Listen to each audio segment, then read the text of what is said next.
What you're about to experience is one man's quest to see beyond the tumultuous period we're in and to envision what lies just beyond our grasp, yet well within our reach. Welcome to Larry Rifkin's America Trends, where the future has arrived, and it's just in time.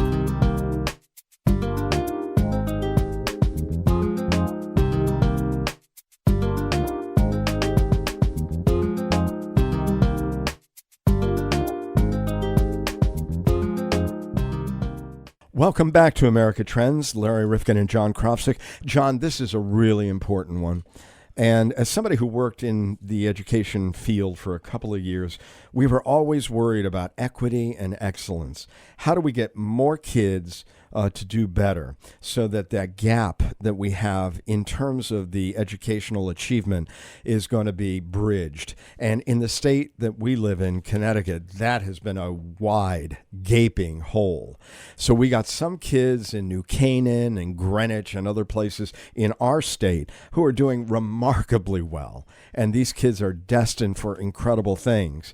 And then we have kids who are locked away in a very tough environment in our inner cities, and they're just not achieving at the levels necessary to perform in a very advanced society like ours. Plus, we keep throwing more and more money at the problem, and it doesn't seem to be fixing it. Though there are some bright spots. I think we have some public-private schools. I forget what they call them. Charter, yeah.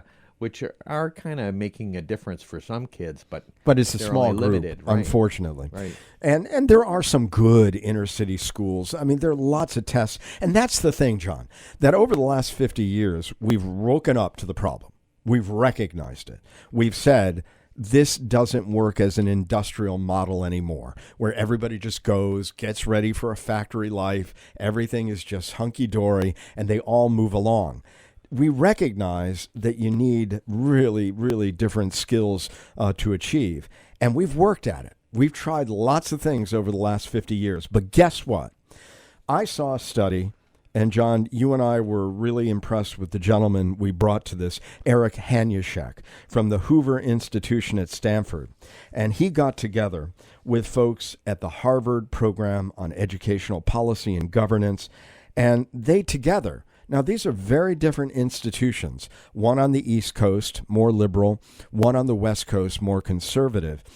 And they came up with this rather dramatic conclusion that after all we've done and all the hope we've had that we could really bridge this gap in educational achievement, guess what? We haven't. And it's really, really sad. And I am shocked that this study did not get a lot more public attention. You figure that, well, probably the education department in our state probably buried it somewhere. No, or educators might have taken a hold of it, but I don't know that the public, and that's why we're bringing it to you, because, we're not public intellectuals, John and I, but we're just curious. And so we bring you people who we think are really important so that you have some information here.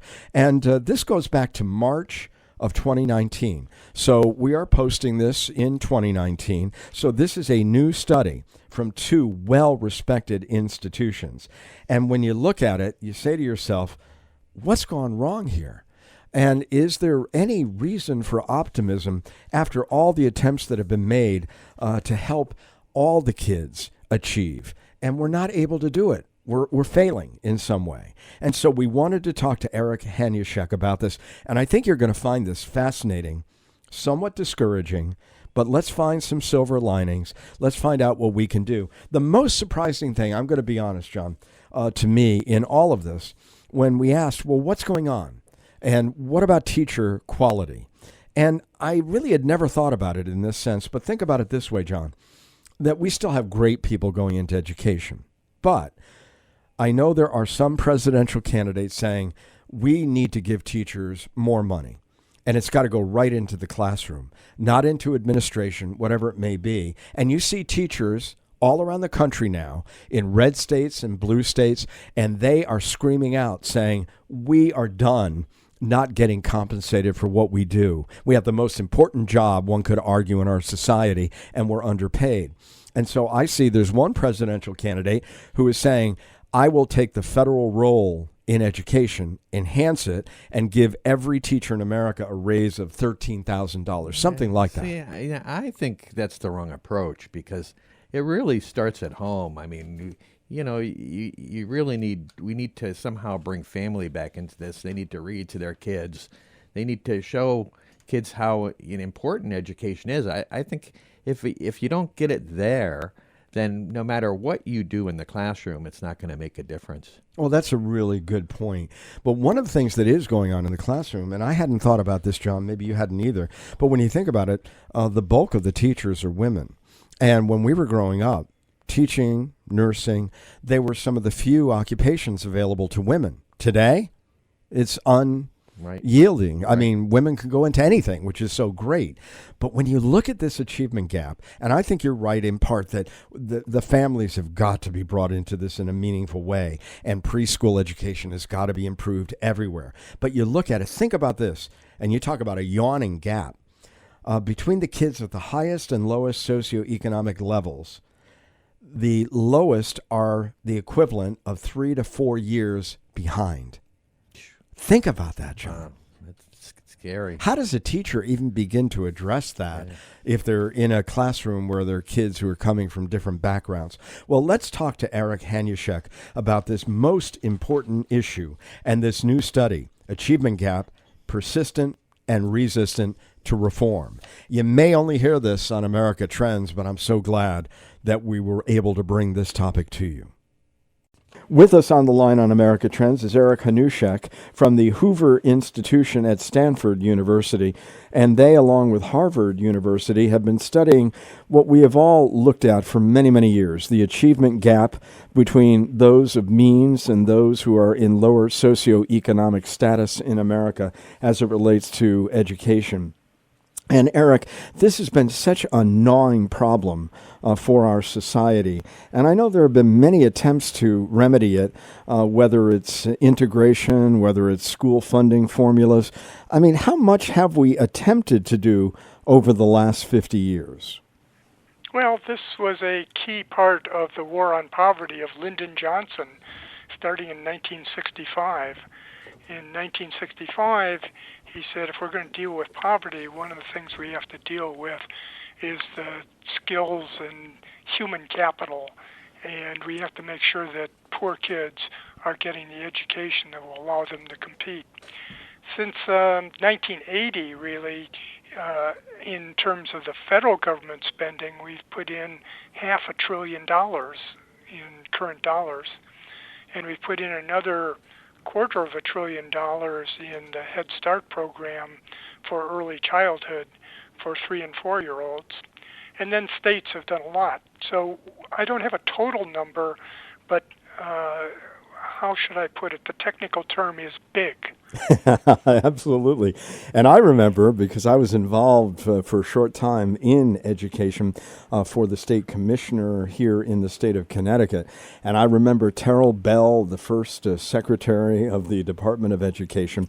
So we really did make it a federal responsibility. With all that said, I remember the buzzword back in the early 1980s was equity and excellence, that we wanted to make it a fairer playing field. For example, here in our state, whether it was a rich community or a poor community, everybody got $250 per child.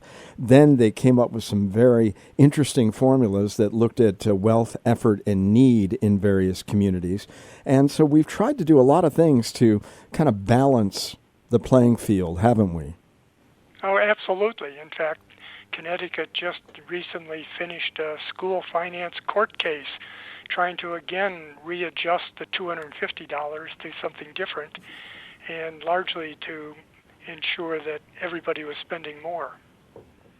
Absolutely. So money, people question whether that's been enough, because basically your findings suggest that for nearly 50 years, student achievement has really failed in terms of the ability to close that gap between the haves and the have-nots. So that's not a very good sign if we've been at this for 50 years and unable really to have much of an impact. Well, absolutely. That's our conclusion, is that we looked at the achievement of people in the 90th percentile and above of socioeconomic status, which is an index of parental education and items in the home, basically wealth or the haves, versus those at the 10th percentile and below. And we were stunned to find that, in fact, this was a straight line, almost constant, and that nothing had been done, even though we had been trying for half a century to close these gaps.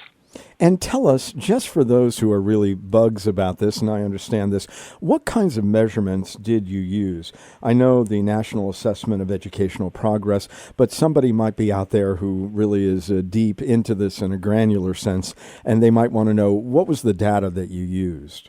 Well, we actually used 4 different achievement measures, and we chose these because, first, they're very well-respected and reputable surveys, and secondly, because they had information on progress over time. So we combined together what's called the long-term NAEP, or Long-Term National Assessment of Educational Progress, which is a testing program for a random sample of the U.S. population starting in the early 1970s and going up till almost today. Then there's a second National Assessment of Educational Progress called the main NAEP that gives you information on each state, but we just use the national information. And then we finally included 2 different international surveys that have followed U.S. kids for some time. One is TIMS, which is the Trends in Math and Science Study, and the PISA, which is the Program for International Student Assessment. And all of these programs are designed to track on a consistent and intertemporally linked basis, so that you can say if the score is higher this year than last year, you think kids know more. So when we look at it, I mean, just to bottom line this for the moment, the achievement gap is as wide today as it was for children born in 1954. So that is something I want people to run around in their heads thinking about that.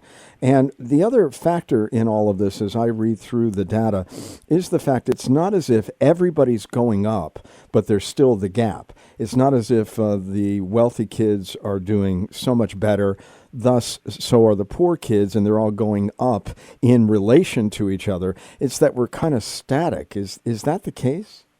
Well, absolutely. The fact that the difference in achievement is constant wouldn't be as bothersome if all boats were rising, if a rising tide pushed up all boats. When we look in the same data at what has happened to achievement over time, what we see is that it looks like there are some gains of kids in middle school around age 13 or 14.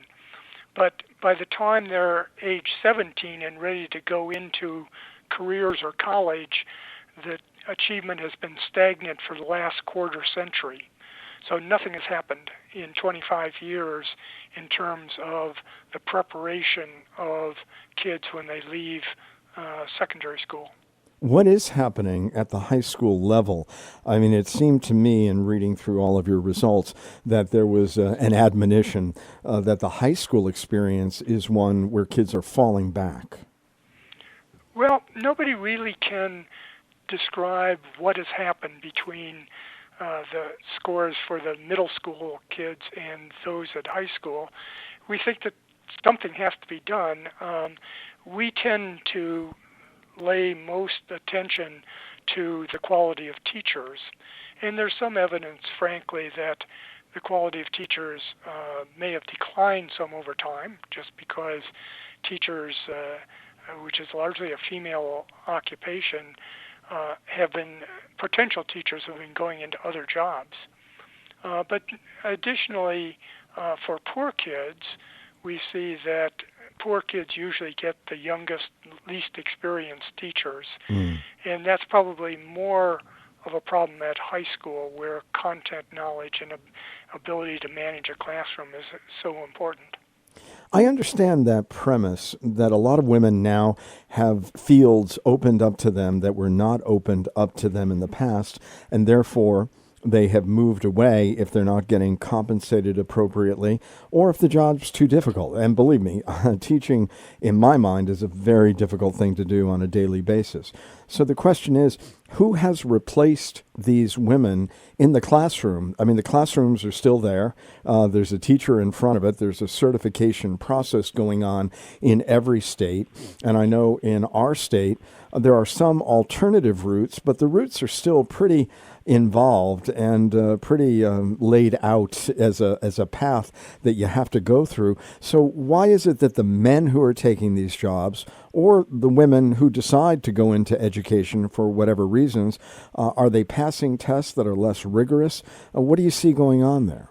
Not sure if they're taking any tests, frankly.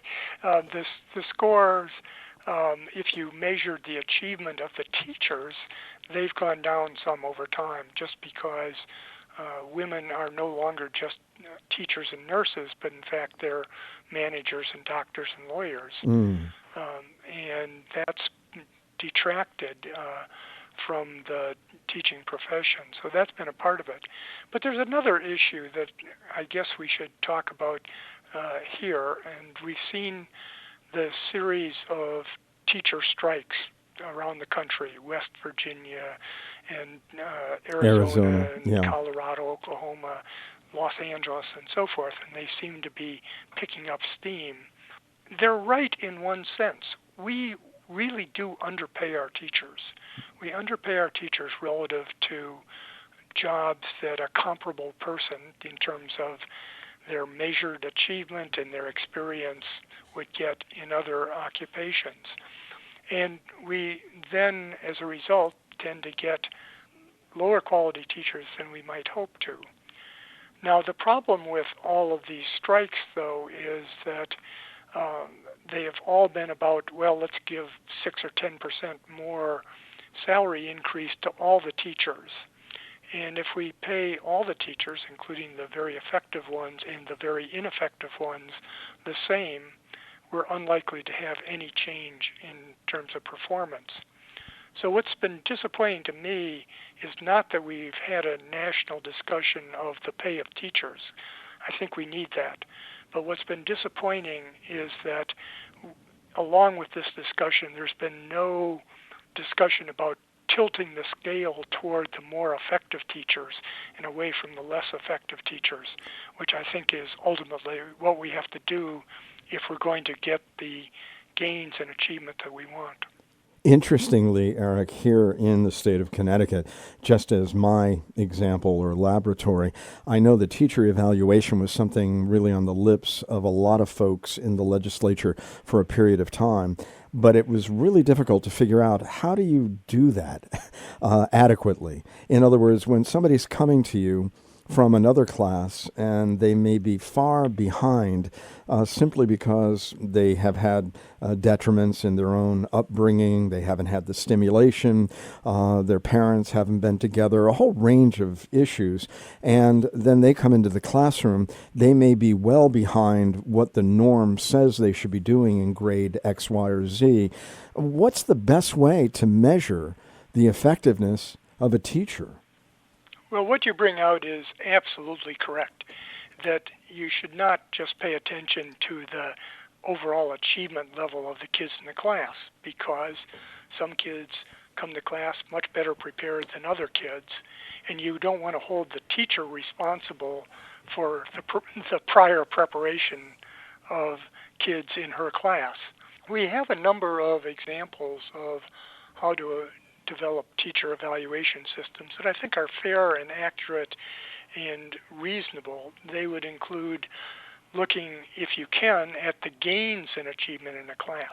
So if somebody comes into a class behind, you want to see how far did they progress during the year, not did they get up to some magical level of the average or anything, but how much did they progress. And using the gains in achievement over time takes care of most of the problems of kids coming with different preparation. You don't want to penalize the teacher for poor preparation, but you don't want to give full credit to the teacher who just gets some very smart kids in her class and doesn't do anything with them either. Many teachers don't have regular test information that can be used in that way, but we found that you can use regular observational protocols that have a systematic way of judging teacher quality that do quite a good job. So that some combination of actual supervisory ratings plus test scores is the way to do it. And do we have a lot of that going on across the country? I mean, some might argue that in states that are dominated by the Democrats in particular, and they with a very close relationship with teachers' unions, might be pushed off of that because the unions often are not in favor of some of these measures. So do we find that teacher evaluation is taking place in many cases? Well, what we find is that the vast majority of states now require, as a matter of state law or regulation, that student achievement and student growth is included in the teacher evaluation. What isn't required is that anybody pays attention to the evaluations, so that very few districts and states actually use that evaluation information for policy purposes, to pay and retain the best teachers and to provide support or find other jobs for the teachers that really are behind. And in some of the urban districts where we have some of the issues related to our socioeconomic gap that we're talking about in terms of achievement, are they just worried that they want to have someone in front of the classroom, and if it gets too difficult or the evaluations become so much a part of the record and the retention and such that they may not even be able to have someone who meets the most minimum standards? Well, there's a little bit of discussion of that, but we do have a few school districts that have actually developed really good evaluation systems and then start to use them for personnel purposes. The longest standing one is Washington, D.C., which is not a terribly good school system overall, but what they've shown is that you can improve, and you can improve by rewarding the really top teachers a lot and by actually firing the worst teachers or convincing the lowest teachers that they should go someplace else.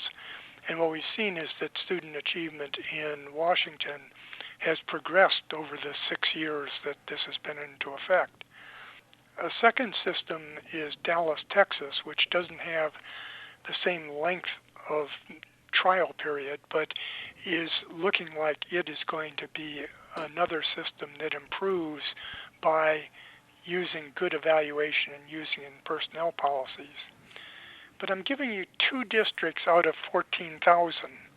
Unfortunately, we don't do that as often and as thoroughly as some of us think is appropriate.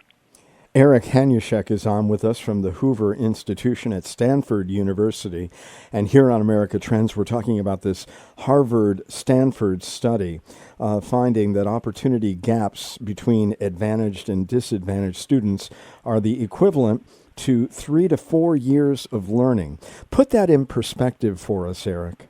Well, this is 3 to 4 years of learning is going to translate into 30% differences in pay in the future throughout their career, regardless of what else happens. So what this really means is that we are handicapping a group of kids, and particularly a group of kids that come from poverty families. So we're going to put in place a system with limited intergenerational mobility because we don't provide the means for these kids from poor families to escape.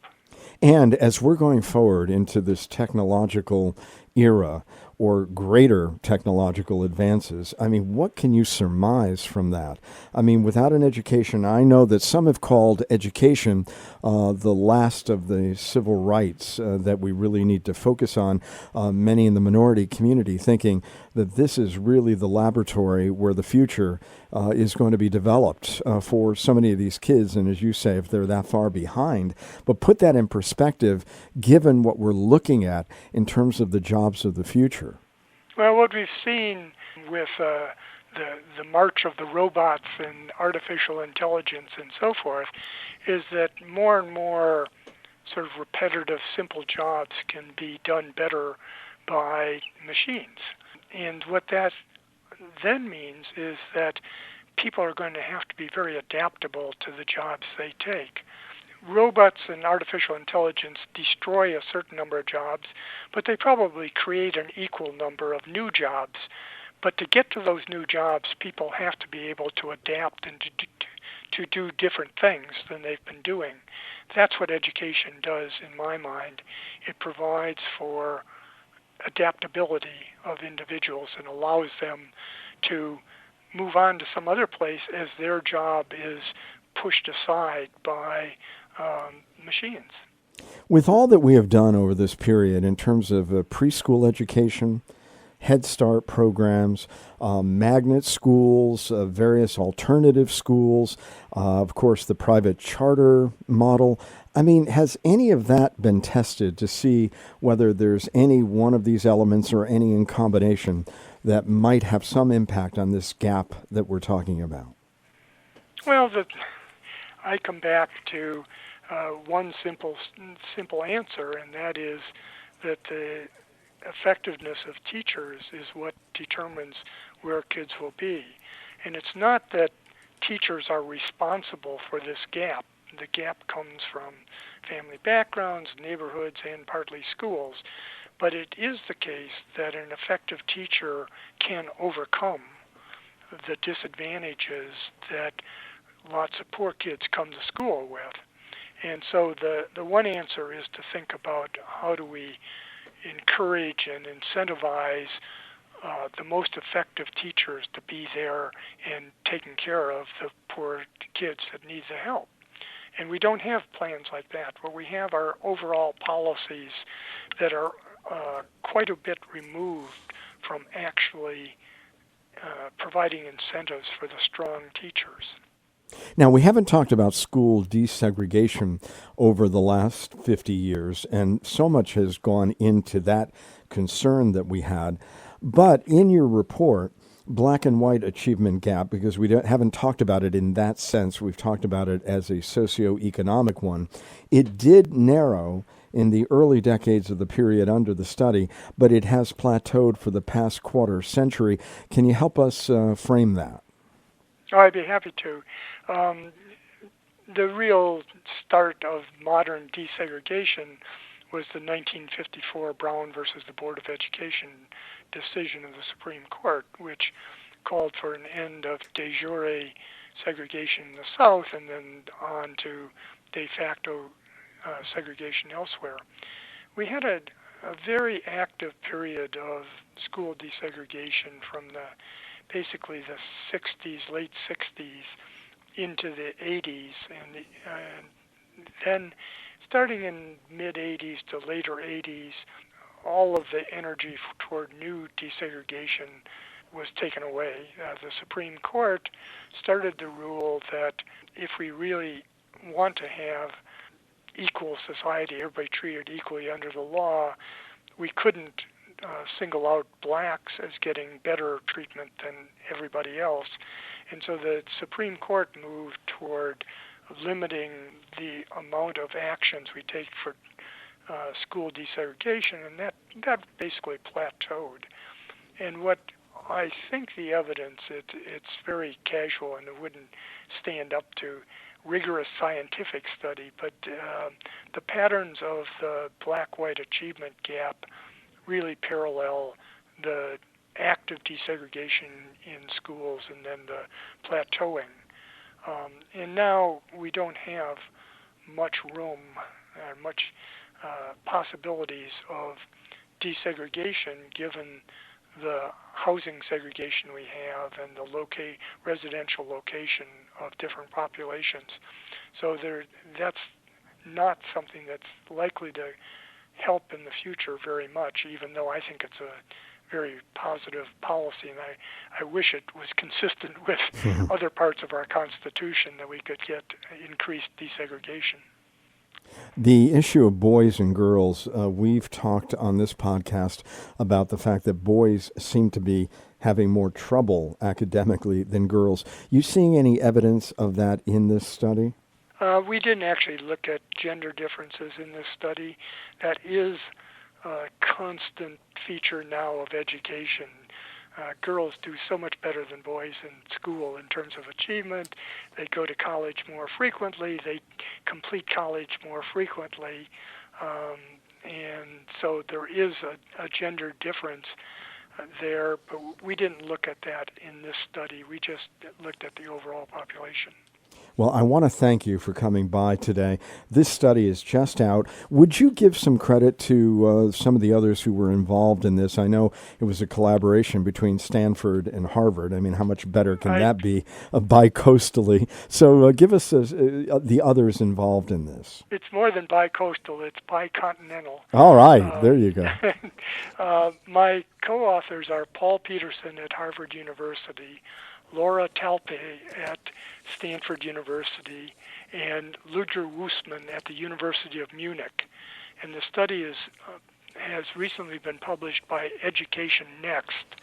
And so it's available online for anybody who wants to go to Education Next and find the full study. Absolutely. I would really encourage them to do that. And I thank you. You've given us a great overview of it today here on America Trends. Eric Hanushek, thanks again for being part of our podcast today. Well, thanks for having me. I enjoyed it very much. You're listening to America Trends Podcast, and we're part of the Mental Health News Radio Network at mhnrnetwork.com.